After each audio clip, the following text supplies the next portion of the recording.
Dialog Masalah Ketuhanan Yesus oleh Kiai Haji Bahauddin Mudori. Transkrip dialog masalah ketuhanan Yesus yang dilakukan antara Kiai Haji Bahauddin Mudori dan Antonius Widuri di tahun 1970. Asal mula terjadinya pertemuan. Pada malam Selasa, tanggal 9 Maret 1970, salah seorang santri, pelajar dari pesantren Sumeneb, yakni Saudara Marzuki, mengadakan sekedar selamatan Tahun Baru Islam 1 Muharram tahun Hijriah, yang dihadiri oleh beberapa santri lainnya. Beberapa saat kemudian datang dua orang saudara bernama Markam dan Antonius Widuri. Keduanya adalah tim akuntan yang sementara oleh kantor akuntan Jakarta ditugaskan di PN Garam di Kalianget. Saudara Markam berasal dari Padang beragama Islam dan saudara Antonius Widuri berasal dari Yogyakarta beragama Kristen sejak kecil dan memang dari keluarga Kristen Katolik Roma.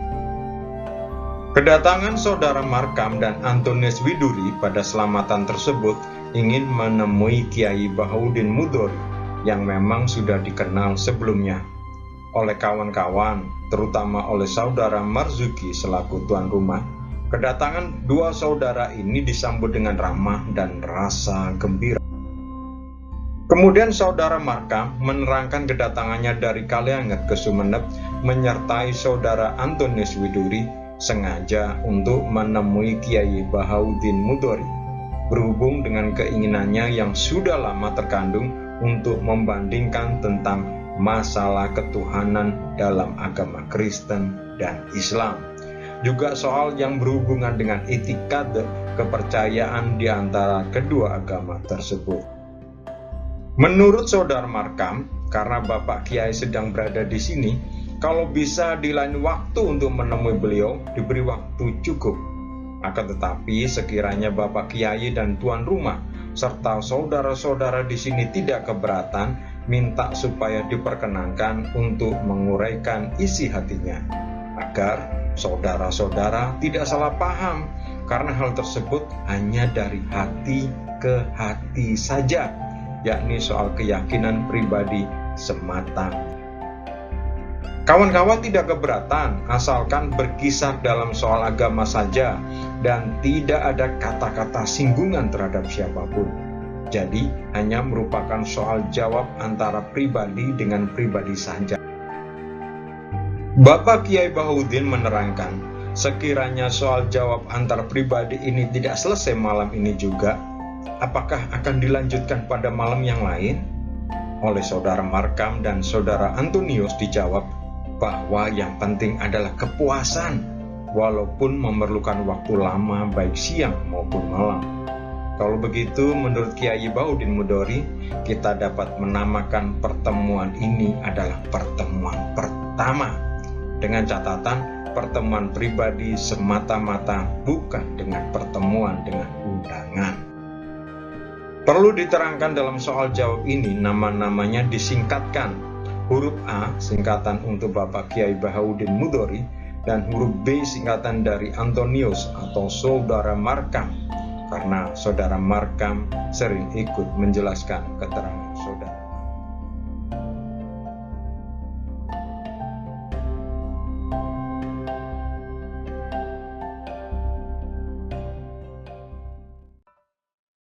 Malam ketiga, part 3. Persetujuan bersama.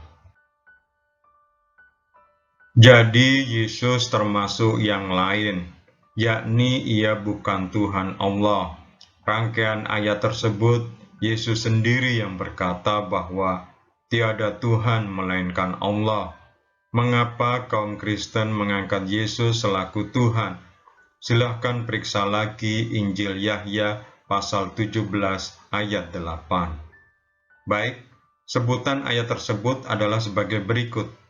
Karena segala firman yang telah engkau firmankan kepadaku, itulah aku sampaikan kepada mereka itu, dan mereka itu sudah menerima dia, dan mengetahui dengan sesungguhnya bahwa aku datang dari Adamu, dan lagi mereka itu percaya bahwa Engkau yang menyuruh aku.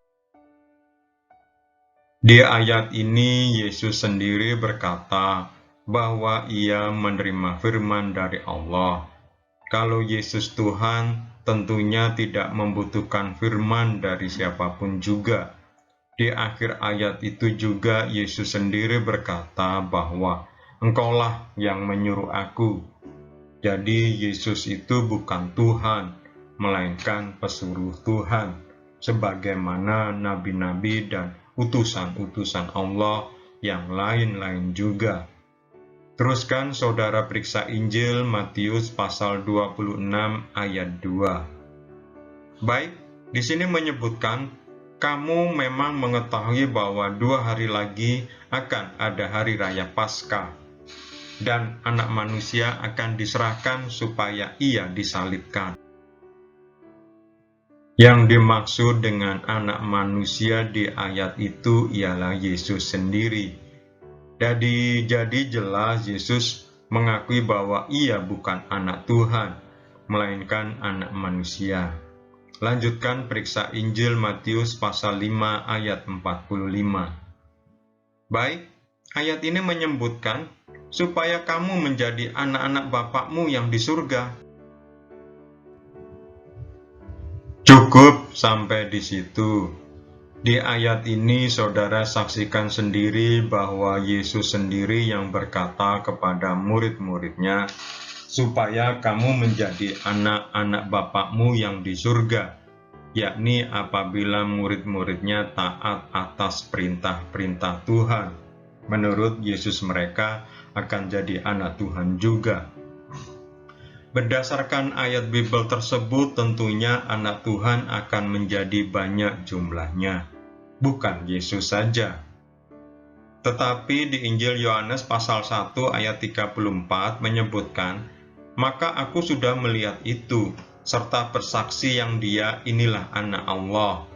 Juga di Injil Matius pasal 3 ayat 17 menyebutkan, maka suatu suara dari langit mengatakan, inilah anakku yang kukasihi, kepadanya aku berkenan.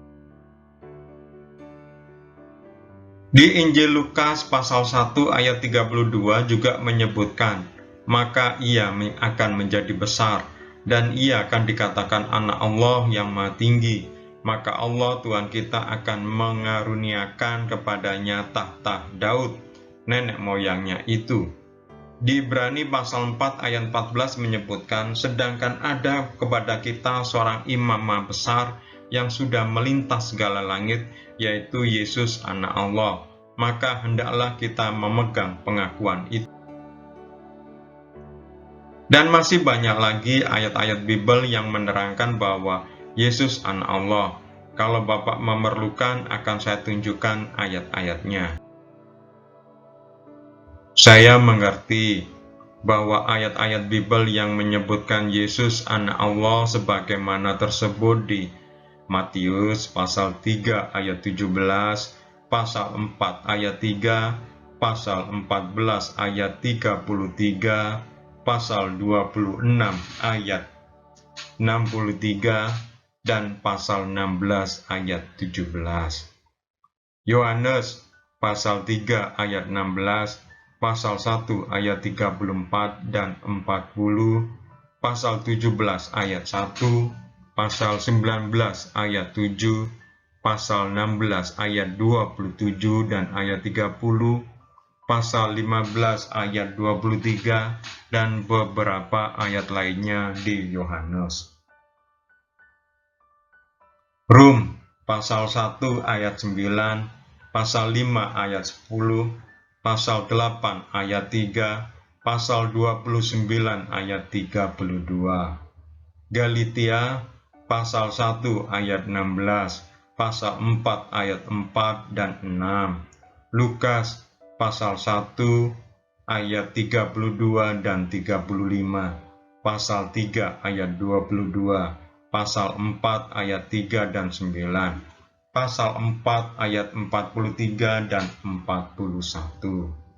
Ibrani pasal 1 ayat 2, 5, dan 8, pasal 3 ayat 6, pasal 4 ayat 14, pasal 5 ayat 5 dan 8, Matius pasal 2 ayat 15, pasal 3 ayat 17, pasal 4 ayat 3 dan ayat 6, pasal 14 ayat 33, pasal 26 ayat 63, pasal 16 ayat 17, Korintus pasal 1 ayat 9. Dan masih ada beberapa ayat lain di kitab Injil yang menyebutkan Yesus itu anak Allah, tetapi maksudnya bukan anak Allah yang sebenarnya, karena Yesus sendiri mengaku di kitab Injil bahwa ia adalah utusan Allah, bukan anak Allah, dan ia sendiri berkata anak manusia, bukan anak. Jadi jumlah ayat-ayat di kitab Injil yang menyebutkan Yesus itu anak Allah tidak menjamin kebenarannya bahwa ia anak Allah betul-betul. Sebagaimana kita sering mendengar ucapan-ucapan anak kapal, anak sekolah, tidak berarti bahwa kapal dan sekolah itu beranak, melainkan mempunyai arti bahwa orang itu selalu terikat oleh peraturan-peraturan kapal dan pelajaran-pelajaran di sekolah. Periksa lagi Yahya pasal 5 ayat 30. Ayat tersebut demikian bunyinya, "Suatu pun tidak aku dapat berbuat menurut kehendakku sendiri, melainkan aku menjalankan hukum sebagaimana yang aku dengar. Dan hukum itu adil adanya, karena bukannya aku mencari kehendak diriku, melainkan kehendak Dia yang menyuruhkan aku." Di sini jelas sekiranya Yesus itu Tuhan, tentu dapat berbuat sekehendaknya sendiri. Tetapi di Bible sendiri menyebutkan bahwa perbuatan Yesus itu adalah kehendak Tuhan, dan sekiranya Yesus itu Tuhan, tentunya tidak ada yang mengutus. Mustahil Tuhan menjadi utusan Tuhan, atau dengan lain kata, utusan Tuhan itu adalah Tuhan. Bisakah terjadi demikian? Sudah jelas, dan terima kasih.